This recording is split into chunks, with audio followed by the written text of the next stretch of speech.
Magandang umaga! Kumusta po? Narito po ulit ang update natin para sa lagay ng ating panahon ngayong umaga po ng April 27, 2025. Sa ngayon po ay nananatili na easterlies o yung mainit na hangin na mula sa Pacific Ocean ang dominanteng hangin na umiihip po sa malaking bahagi ng ating bansa. Mayroon pong intertropical convergence zone o yung breeding ground ng mga weather disturbances ang nag-i-extend po dyan sa may south of Mindanao at nakapalo po dyan ang LPA na ating minomonitor na tinawag nga po na Invest 929W habang nasa layo po ng 335 kilometers southeast ng General Santos.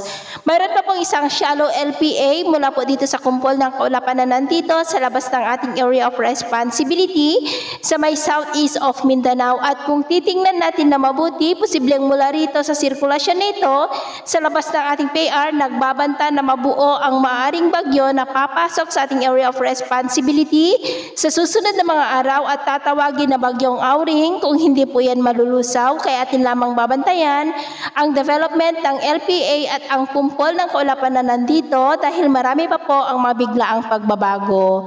At ito nga ang pinapakita ng forecast model na ating ginagamit hanggang po sa susunod na 2 linggo.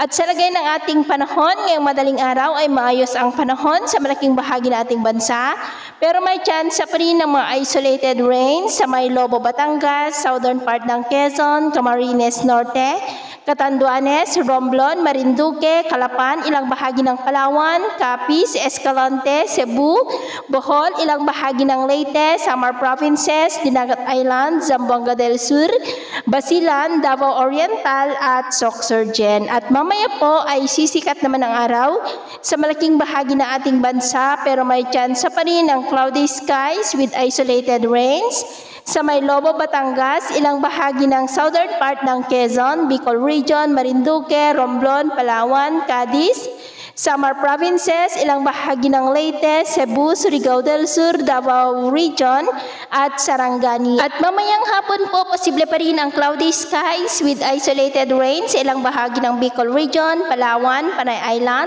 Bacolod, Tagbilaran, Leyte, Samar Provinces at malaking bahagi ng Mindanao. Kaya kung lalabas po tayo sa ating matahanan, ugaliin lamang po natin lagi ang magdala ng kahit anong panangga natin sa init ng araw at proteksyon na rin po sa mga biglaang buhos ng ulan. At sa atin naman pong mga baybayin, wala naman po tayong nakataas na namang gale warning signals pero iba yung pag-ingat lamang po kung papalaot tayo para po mas makaiwas sa mga sakunang karagatan. So, ito muna ang latest update natin sa araw na ito. At ako pumuli si James na nagsasabing sa kahit anong pagsubok po na darating sa ating buhay, huwag na huwag po tayong mawawalan ng pag-asa. Thank you and God bless!